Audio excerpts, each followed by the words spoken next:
Le thème de ce 5e congrès ufologique de Montréal, c'est bien de l'expérience à la science? Merci.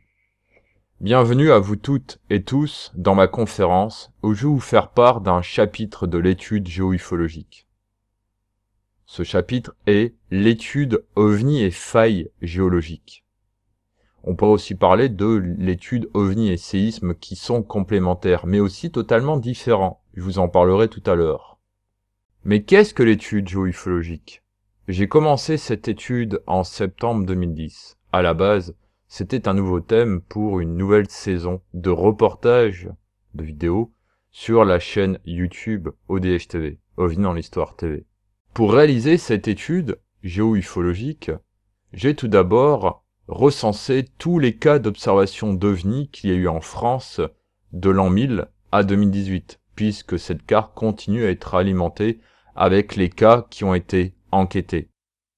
Je tiens à préciser que je ne prends en compte que les cas où il y a une géolocalisation approximative ou précise du ou des phénomènes observés. Je prends en compte également les cas qui ont été enquêtés et où le phénomène reste inexpliqué, car je ne vois pas vraiment l'intérêt de faire une carte avec les cas qui sont expliqués. Ça voudrait dire de faire une étude sur les méprises, chose qui n'a rien à voir. Cette carte de recensement des observations d'OVNI en France compte à l'heure actuelle 2753 cas d'observation. Je prends en compte donc les éléments du paysage, de l'environnement immédiat de l'observation. Faut-il s'intéresser aux observations d'OVNI au-dessus de zones boisées ou aux zones de campagne où la démographie est peu importante, ou aux axes de communication comme des petites routes, des grands axes, les autoroutes, les voies fluviales, les voies aériennes ou les voies ferrées, ou en fonction des zones urbaines, des sites dits sensibles comme les centrales nucléaires ou les sites militaires, en fonction des zones montagneuses, des plaines, du réseau hydrographique, les rivières et les fleuves, autour des littoraux, proches de mer ou d'océan, ou en fonction de la géologie, c'est-à-dire des strates de roches ou du thème d'aujourd'hui, des failles géologiques. Je vous partage à présent la carte générale de l'étude géoufologique, qui rassemble les 2753 cas d'observation d'OVNI en France. Comme vous le remarquez, il y a différentes couleurs dans les icônes. Passons à la légende, qui va être très utile pour la suite de la conférence. Alors les icônes en blanc rassemblent les LN, les DD et les RR1. Ouh là là là, qu'est-ce que c'est que ça? C'est selon la classification de J. Allen Hynek. Les LN, c'est les lumières nocturnes, autant dire observation d'un ou plusieurs phénomènes à plus de 150 mètres d'un ou de plusieurs témoins, mais la nuit, donc nocturne. Les disques diurnes, attention, cela ne veut pas dire que ce sont des observations d'objets en forme de disques volants. Ça rassemble tout type de phénomènes. C'est comme les LN. Observation d'un ou plusieurs phénomènes à plus de 150 mètres d'un ou de plusieurs témoins, mais de jour, donc diurnes.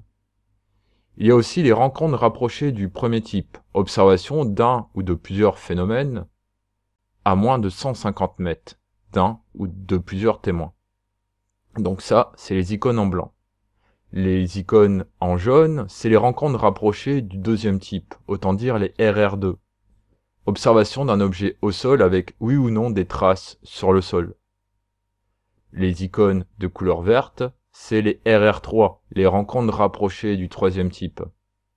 Observation d'un objet au sol ou non, avec la présence d'une ou de plusieurs entités. Voilà pour la classification de J. Allen Hynek. Mais il y a d'autres couleurs, comme vous pouvez le voir. Ça, on va dire que ce sont les ufologues qui ont rajouté d'autres rencontres rapprochées. En rouge, ce sont les rencontres rapprochées du quatrième type, ou les RR4, appelés en anglais les aliens abductions, entre guillemets, donc les enlèvements. Il y en a très peu dans l'étude géoufologique, car c'est un autre sujet. Il y a d'autres icônes de couleur turquoise ou de couleur rose. Les icônes de couleur turquoise représentent les observations d'objets aquatiques non identifiés, autant dire les OANI, ou les USO, il y a plusieurs noms. Les icônes en rose représentent les lueurs côtières, c'est-à-dire des observations d'OVNI qui semblent voler parallèlement aux littoraux. Donc voilà pour la légende de la carte étude géoufologique. Et ce sera très utile pour la compréhension des autres cartes par la suite. Autant dire, c'est un outil pour que vous puissiez comprendre ma conférence en fait. J'en profite également pour mettre en garde les personnes qui voudraient se lancer dans une étude géoufologique de leur secteur, de leur département, de leur région, de leur province ou de leur pays. Sur quelque chose de très important. Mettez de côté vos théories ou hypothèses personnelles au sujet du phénomène. Mais également mettez de côté les hypothèses populaires en ufologie actuelle. Car sans le savoir, celles-ci vous influenceront dans vos recherches terrain et dans vos études. En gros, restez neutre si vous faites une étude géoufologique de votre secteur. Il y a tant de choses à voir dans cette étude géoufologique. Je vais vous présenter donc à présent le chapitre concernant l'étude OVNI et faille.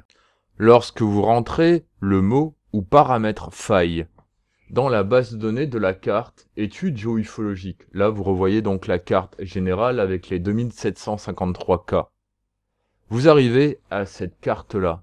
Là, il y a 273 cas d'observation d'OVNI ou de pans phénomènes aériens non identifiés sur ou proche d'une cassure ou faille géologique. Le proche signifie sur une distance comprise entre 0 m et 500 mètres, voire 1000 mètres. Comme vous pouvez le voir, il y a pas mal de LN, DD et rencontres rapprochées du premier type. Mais ces observations-là sont assez difficiles à étudier pour ce paramètre concernant les failles, enfin les cassures et failles géologiques. Car un phénomène aérien passe au-dessus de plusieurs cassures ou failles. Dans cette étude, le plus intéressant finalement, ce sont les RR2 et RR3, c'est-à-dire des objets qui sont stationnaires, qui sont proches du sol, voire posés sur le sol. Nous reviendrons sur certains cas tout à l'heure. Là, vous pouvez aussi constater qu'il y a une sorte de ligne. C'est pas une ligne.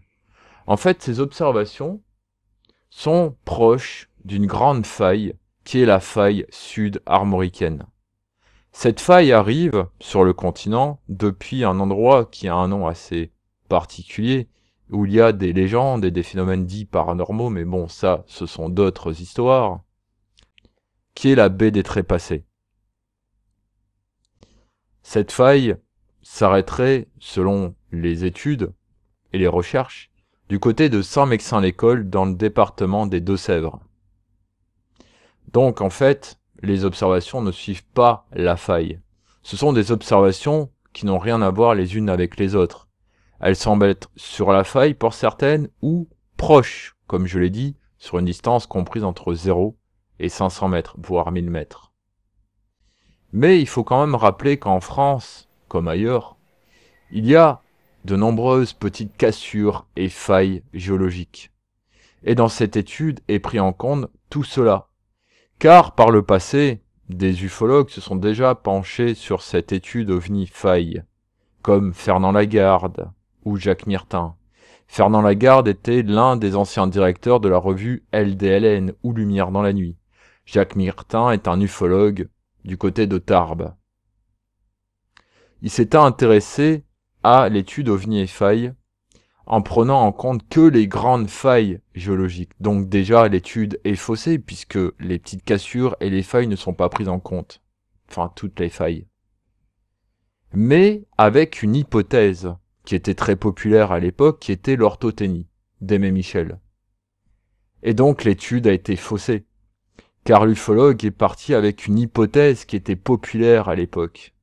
Et comme je l'ai dit tout à l'heure, mettez de côté vos hypothèses personnelles et les hypothèses populaires. Il faut les mettre de côté pour pas que ça influence sur l'étude.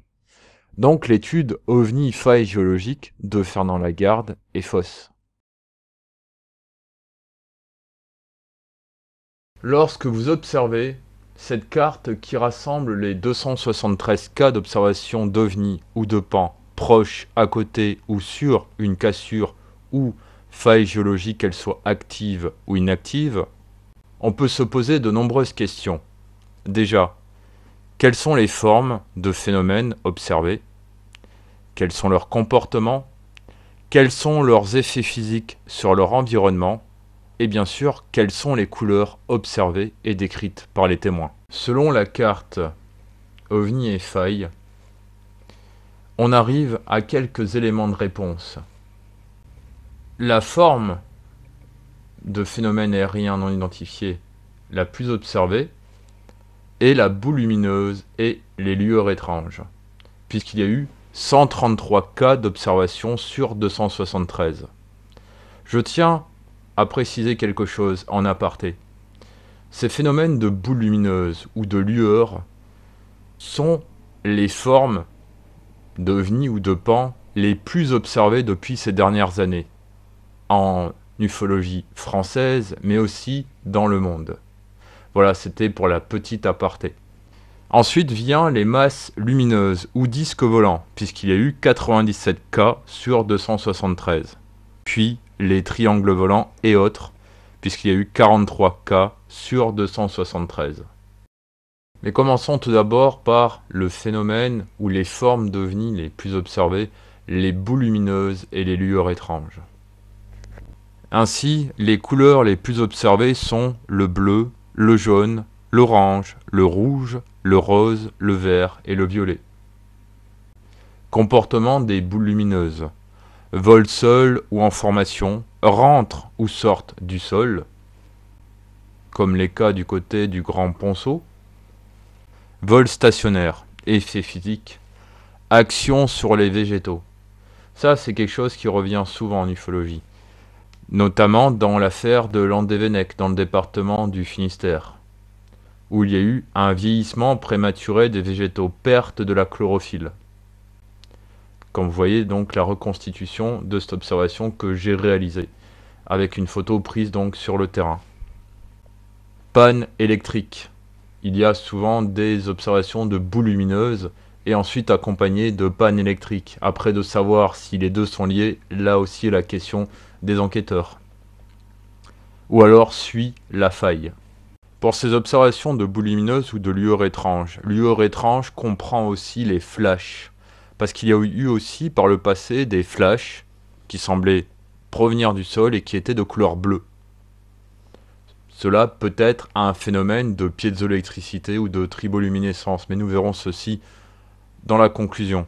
Et nous retrouvons donc Rémi Fauchereau au Grand Ponceau. Passons à présent à la pratique. Je vous retrouve dans le département de l'Yonne, dans la région Bourgogne-Franche-Comté, sur la commune de Charbuy, au lieu-dit Le Ponceau, en présence d'un ufologue, enquêteur de ce secteur, Rémi Fauchereau. Bonjour Rémi. Bonjour Gilles. Merci de participer et d'être présent à ma conférence donc OVNI faille géologique du Congrès ufologique international de Montréal. Merci à toi. Tu peux saluer les personnes du public. Oui, absolument. Merci à tous et à toutes d'être là. Alors, Rémi donc, enquêteur, écrivain de nombreux ouvrages d'observation d'OVNI dans le département de l'Yonne, de recueil de témoignages, mais également donc président de l'AEPA, Association d'études des phénomènes aériens, qui est une association de faits. Alors, ici au Grand Ponceau, il y a une faille géologique qui coupe le village et il y a de nombreux phénomènes. Peux-tu nous en faire part ? Oui, effectivement, il y a beaucoup de phénomènes qui tournent autour de ce village de Ponceau. C'est surtout des phénomènes sous forme de boules lumineuses et des RR1.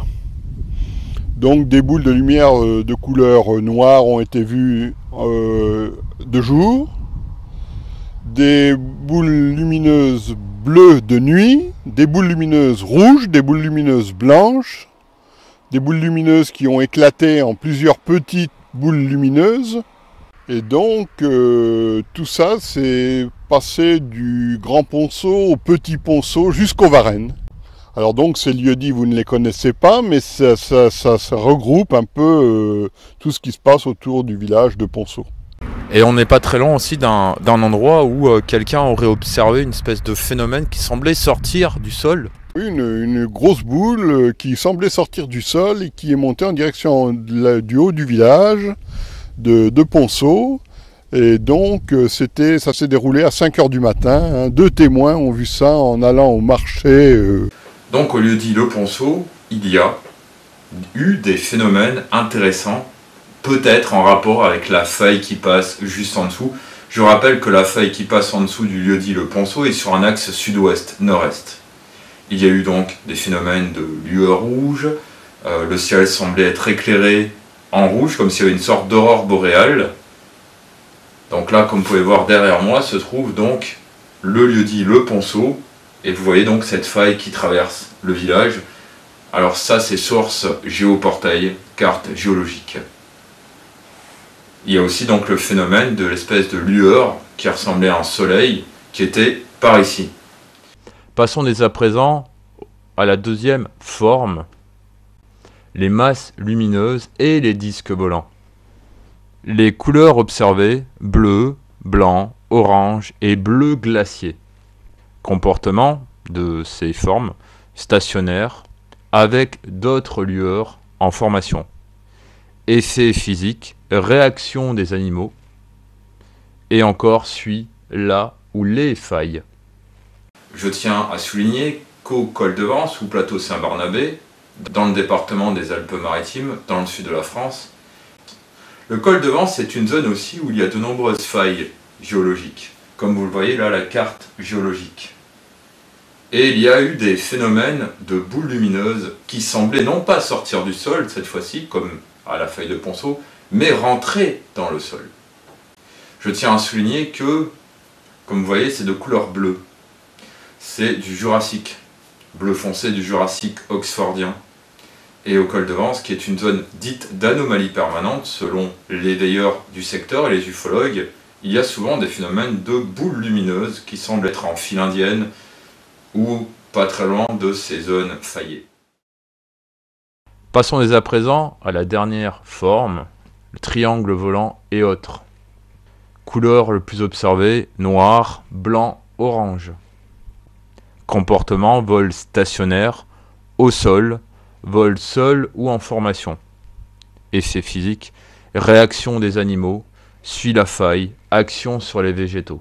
Donc voilà où en est à l'heure actuelle l'étude OVNI-faille. Comme je le dis, cette étude, tout comme les études géoufologiques, ne sont pas finies. Elles avancent avec le temps puisqu'il y a toujours des observations et il y en aura toujours.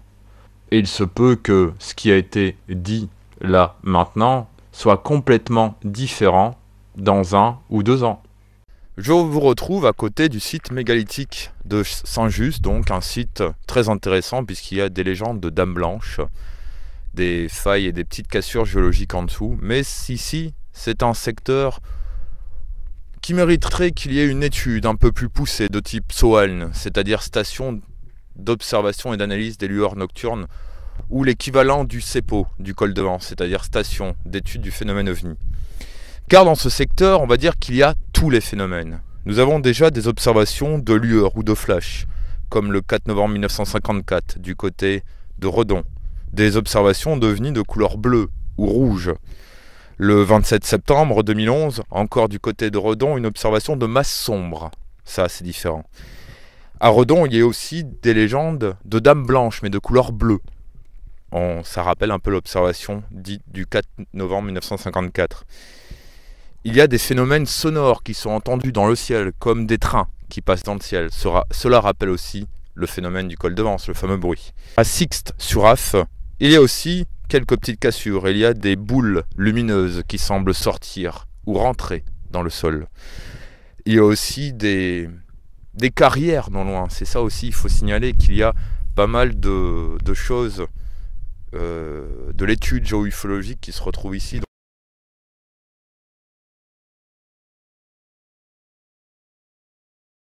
À ce stade de la conférence, vous devez vous dire, mais en fait, les études géoufologiques et ce chapitre OVNI et failles, ce ne sont que des recueils de témoignages et d'enquêtes sur le terrain.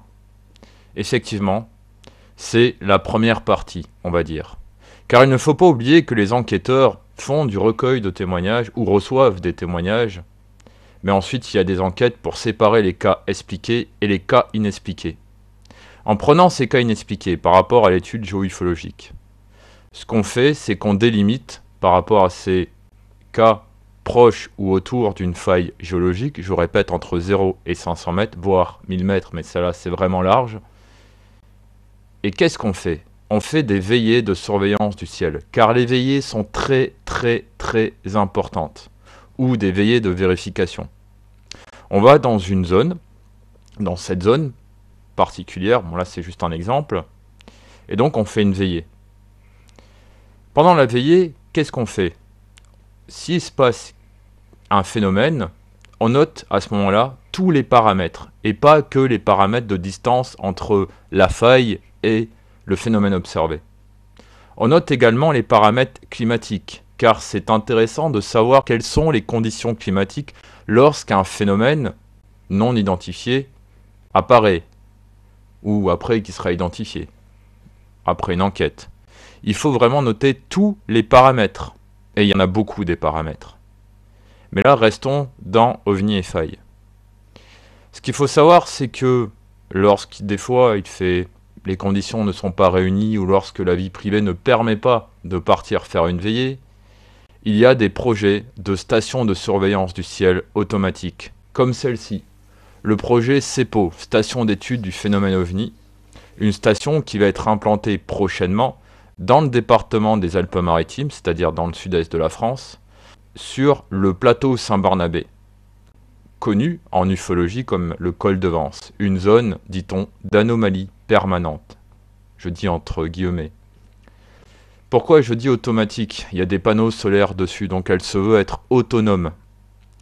Cette station de surveillance du ciel est composée d'une caméra diurne et une caméra nocturne. Elle sera donc braquée sur une zone où il y a souvent, dit-on, des apparitions de phénomènes lumineux. J'attends d'ailleurs avec impatience le jour où elle sera implantée et les premiers résultats. Effectivement, ce type de station, il y en a déjà dans le monde. Dans le pays qui est la Norvège, le projet Esdalen. Je tiens quand même à signaler qu'en France, on a aussi le réseau Fripon, qui est un réseau muni de caméras all sky, c'est-à-dire qui voit juste le ciel. Ça, ce sont principalement pour les rentrées atmosphériques, les étoiles filantes, les météores, etc. C'est un réseau qui est déjà mis en place. Imagine que tu mettes une caméra dans un lieu où il y a une faille et que tu t'aperçois de choses que les gens ne voient pas, parce qu'ils sont en train de dormir par exemple, ou parce que c'est un lieu qui n'est pas très passant. Et tu t'aperçois que dans ta caméra, tu chopes des choses intéressantes qui ne sont pas ni des orbes, ni des insectes qui passent devant la caméra. Juste là, dans cette maison, il y a des fois une caméra à large spectre ou classique branchée au logiciel UFO Capture qui filme en direction d'ici. Ce serait intéressant d'en placer une ici ou peut-être ailleurs pour, pourquoi pas, un jour filmer une de ces lueurs observées et ainsi les étudier un petit peu plus en détail. Mais par rapport à OVNI Faille et l'étude géoufologique, c'est vrai que ce projet CEPO sera intéressant s'il y a des résultats. Mais il serait intéressant que dans d'autres zones où il y a des lueurs proches de failles, où il y a des phénomènes aériens non identifiés proches de ces cassures ou failles, soient implantées des caméras de surveillance du ciel aussi. Il y a d'autres lieux qui mériteraient une recherche par rapport aux études OVNI et failles.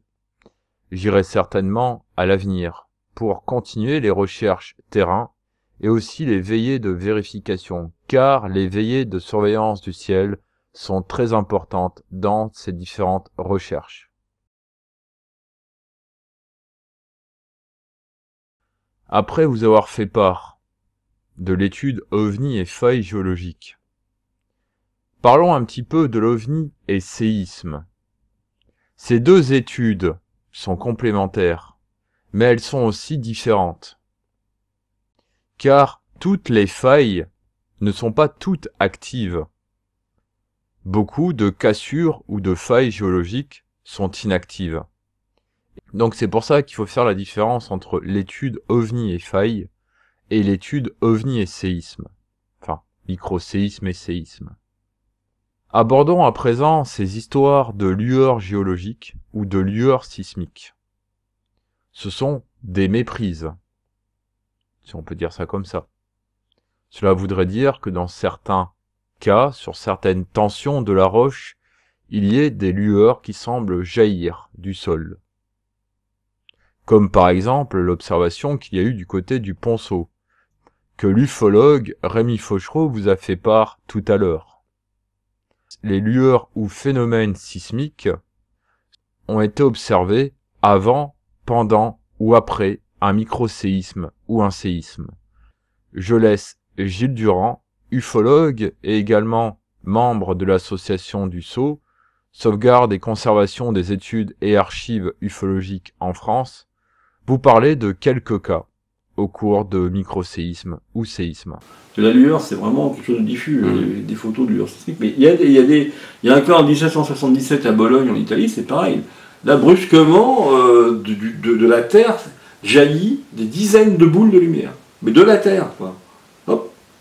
Et elles restent au sol, comme ça. Alors, c'est des boules d'une taille assez modeste, hein, peut-être 80 cm de diamètre, hein, quelque chose comme ça. Mais il y en a plusieurs dizaines sur une étendue assez restreinte. Dans le catalogue qu'a écrit Marc Allais sur les lueurs géophysiques, il a constaté plusieurs phénomènes sonores, lumineux ou les odeurs. Notamment des grands bruits de rames de métro, bruits et boom souterrains. Des flashs bleus, boules jaunes, oranges, lueurs en file indienne. Des éclairs centenaires. Réaction des animaux, magnétisation des objets, action sur les végétaux, vieillissement des plantes, le ciel en feu de type aurore boréale, du côté d'Aix-en-Provence notamment lorsqu'il y a eu un important séisme à Lambesc, dans le département des Bouches-du-Rhône, dans le sud de la France. Lueurs sortant ou rentrant dans le sol, et les langues de feu. Je tiens quand même à souligner que il y a aussi les phénomènes de piézoélectricité ou de triboluminescence. Rappelons que les minéraux présentant le phénomène de triboluminescence sont la calcite, la dolomite, la fluorite, l'hémimorphite, la magnésite, le quartz et la sphalérite. Selon la première étude OVNI et microséisme ou séisme, je suis arrivé à quelques constats. J'ai fait une comparaison entre les lueurs, les phénomènes sismiques et les ovnis. Il y a dans certains cas des ressemblances. J'ai réalisé également une comparaison entre les microséismes en France de 1971 à 1984 par rapport aux observations d'ovnis de l'époque. Il y a des observations de type lueur quelques heures avant ou après un microséisme, mais dans 95% des cas, les phénomènes sont vus dans une autre région. Et j'effectue une surveillance quotidienne des microséismes en France métropolitaine avec le site du RENAS, le réseau national de surveillance sismique, et également des différents appels à témoins et alertes OVNI en France. Je vous ai partagé quelques exemples d'observations d'OVNI ou de PAN à côté ou proche de failles ou cassures géologiques, qu'elles soient actives ou inactives. Ensuite, d'une manière réduite, l'étude OVNI et séisme. Mais je tiens à préciser et à rappeler que comme vous l'avez vu sur la carte, il y a 273 cas d'observation d'OVNI ou de phénomènes inexpliqués à côté ou proche de failles ou cassures géologiques en France, sur 2753 cas. Mais je tiens quand même à préciser que bon nombre d'enquêteurs, ufologues, en ufologie se sont penchés sur ces histoires d'ovnis et de failles géologiques. Ils ont émis des hypothèses et des théories assez particulières, j'avoue. Je vais vous en partager quelques-unes. Attention, je précise encore une fois que, personnellement, je ne fais qu'étudier les différentes observations d'OVNI, ou d'OANI, ou de PAN, proches de failles. Je n'émets aucune hypothèse, je tiens quand même à le préciser, mais je vais vous faire part de ces théories développées par des ufologues, enquêteurs ou chercheurs dans le domaine de l'ufologie. Certains ont émis l'hypothèse que les failles rechargent les ovnis par induction, par rapport aux ondes électromagnétiques, que les ovnis suivent les failles, que ces apparitions au-dessus ou à côté de failles ou de cassures sont simplement dues au hasard. Ensuite, il y a la théorie des lumières terrestres, autant dire des lueurs géophysiques aux lueurs sismiques. Et puis il y a aussi la théorie de Persinger ou Persinger, que ces failles produiraient des ondes électromagnétiques qui influenceraient le cerveau des témoins. Donc voilà les différentes théories ou hypothèses qu'il y a autour de l'étude OVNI et failles. Mais je le répète encore une fois, personnellement, je n'émets aucune hypothèse ou théorie concernant cette étude. Car le plus important à l'heure actuelle, c'est le recueil de témoignages, les veillées de vérification sur le terrain et la mise en place, comme je l'ai dit tout à l'heure, de caméras automatiques de surveillance du ciel. Il y a eu des documents et livres concernant ces deux études. Je tiens encore à faire la différence entre OVNI et failles géologiques et OVNI et séisme. Certes, elles sont complémentaires, mais on peut quand même les dissocier, car toutes les failles géologiques ne sont pas forcément actives. Il y a tout d'abord le catalogue des lueurs géophysiques, écrit par Marc Allais, que je vous ai un peu partagé tout à l'heure. Ce catalogue recense tous les phénomènes sismiques, sonores, lumineux ou même les odeurs. Vus, sentis, avant, pendant ou après un microséisme ou séisme. Il y a aussi cet ouvrage, Mystérieuse soucoupe volante, qui recense des cas d'observation d'OVNI. Et par moments, il y a aussi des cartes avec présence de failles géologiques non loin d'une observation. Ce livre a été écrit sous la direction de Fernand Lagarde. À l'époque, il était le directeur de Lumière dans la nuit. Il y a aussi des écrits d'Aimé Michel et de Jacques Vallée dans cet ouvrage. Il y a aussi les hypothèses de Fernand Lagarde concernant l'étude OVNI et failles. Je tiens encore à rappeler que cette étude concernant les ovnis et les failles, il n'y avait pas que Fernand Lagarde qui s'y intéressait. Il y avait aussi Jacques Myrtin, ufologue de Tarbes. Mais il y a aussi un autre livre méconnu du grand public qui s'appelle OVNI en Ardennes, écrit par Jean-Michel Ligeron. Et dans ce livre, il y a une carte qui s'intitule OVNI et failles en Ardennes. Alors, d'après Jean-Michel Ligeron, donc il a remarqué, donc sur la carte des ovnis et failles en Ardennes, que la plupart des cas répertoriés sont relativement groupés et orientés en suivant un axe sud-est-nord-ouest, correspondant aux zones de plissement du massif primaire ardennais. Le recensement de ces cas d'observation a été effectué en regardant différentes bases de données ufologiques en France, dont la base de données du GEIPAN, mais également du site Base OVNI France, du site ovni-france.fr, mais également le forum Les Mystères des OVNIs et bien d'autres forums. Des cas reçus sur ODH TV et enquêtés. Des cas qu'ont reçus également l'enquêteur et ufologue Rémi Fauchereau, que vous verrez tout à l'heure dans l'épisode. Car il est très important, comme dirait un illustre ufologue Éric Zurcher, d'aller dans la cuisine, de voir les sources d'observation, pour ainsi faire une étude géoufologique beaucoup plus fiable que d'autres. Pour les différentes études ou chapitres de la générale, l'étude géoufologique, on a parlé de cartes. Les cartes utilisées dans ces études sont donc Google Earth, Google Maps, mais également Géoportail, donc la carte IGN, les cartes géologiques mais aussi les cartes IGN des années 1950, enfin des années 50. D'ailleurs, tous les anciens ufologues avant allaient sur le terrain avec bien sûr des cartes topographiques, mais également des cartes géologiques pour voir où était placée la faille par rapport à l'observation d'OVNI. Je tiens à préciser que des personnes ou des associations ont réalisé aussi des études géo-ufologiques pour leur région. Il y a tout d'abord le projet Helios, qui est une étude géo-ufologique des observations d'OVNI dans la région Provence-Alpes-Côte d'Azur. Une initiative réalisée par le CRUN, le Centre de recherche ufologique niçois, qui est une association qui existe depuis les années 70 en France. Il y a aussi la carte des observations d'OVNI en Lorraine et Alsace, fait par le pseudo Polyèdre 57 du forum Les Mystères des OVNI.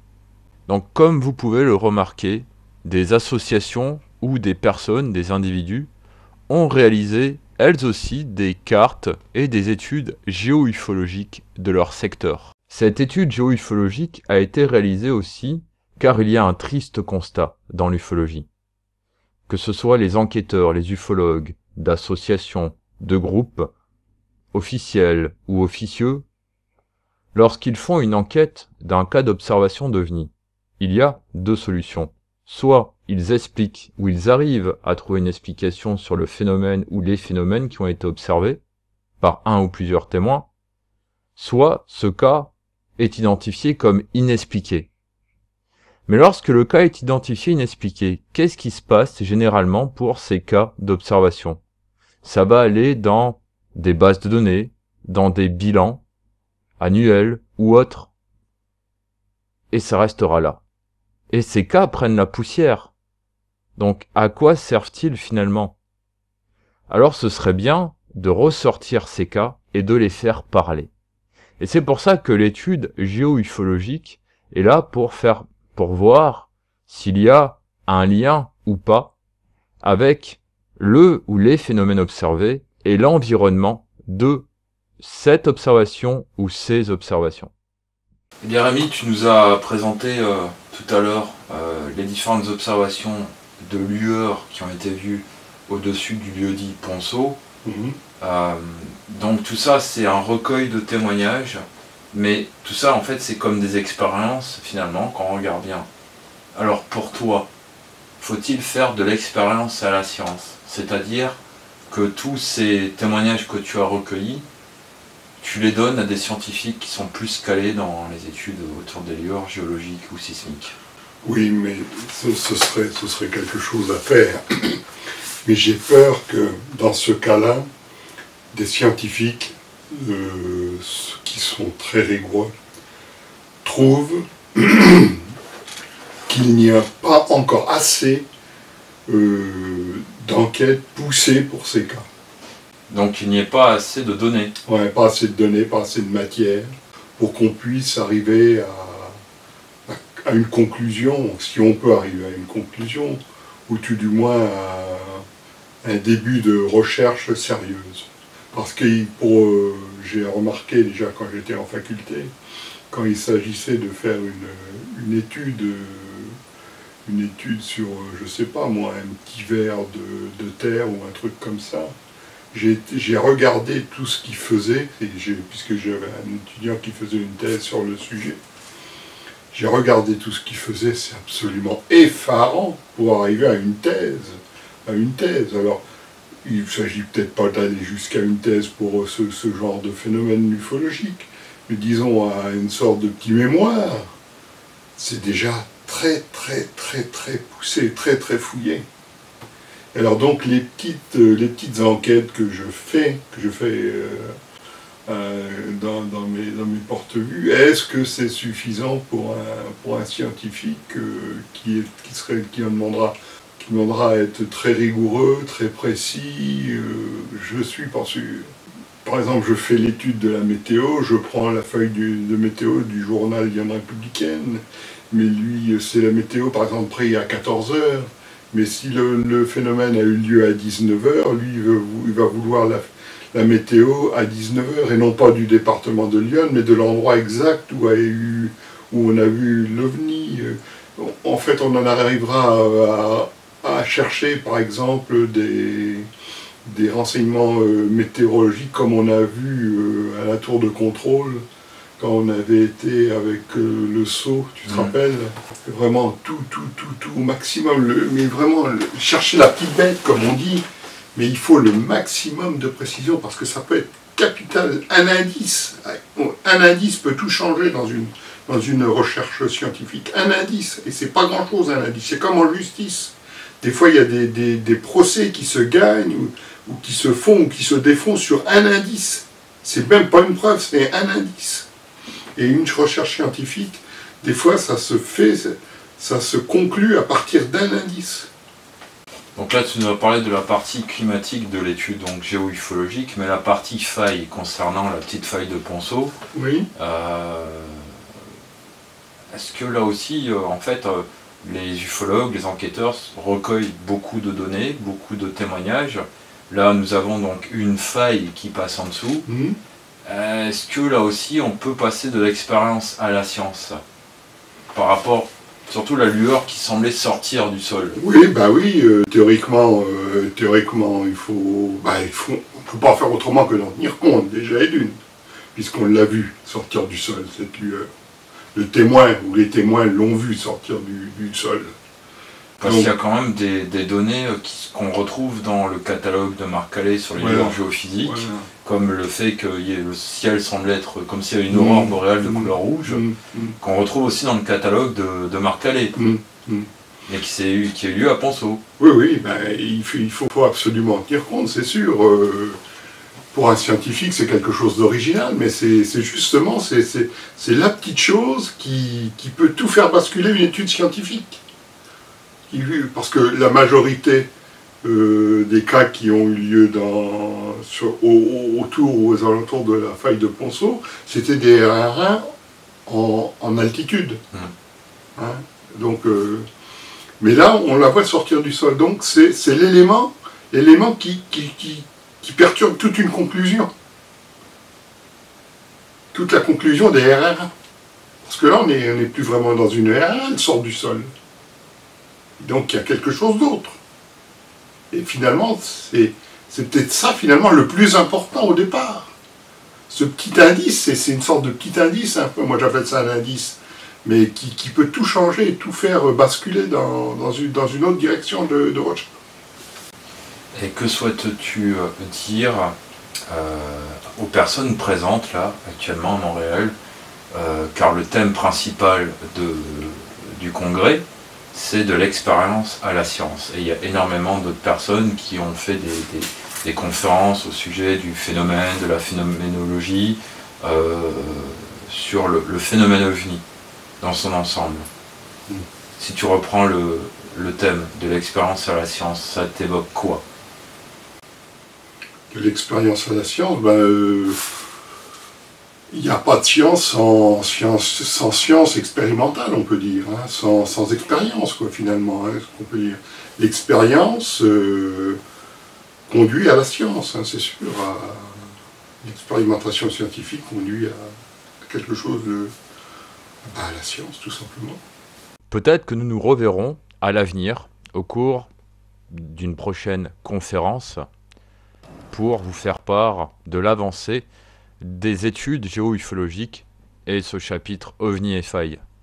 Car n'oublions pas qu'il y a toujours des cas d'observation d'OVNI en France ou de PAN et que la base de données continue à être alimentée. Il y a toujours des veillées de vérification sur le terrain, des recherches aussi, un peu partout en France. Donc peut-être que nous nous reverrons dans le futur. Sur ce, je vous remercie d'avoir écouté ma conférence et comme je le dis souvent, soyez très vigilants, n'oubliez pas votre appareil photo numérique muni d'une bonnette à réseau de diffraction, la station météo et à très bientôt sur les routes ufologiques en France. Au revoir.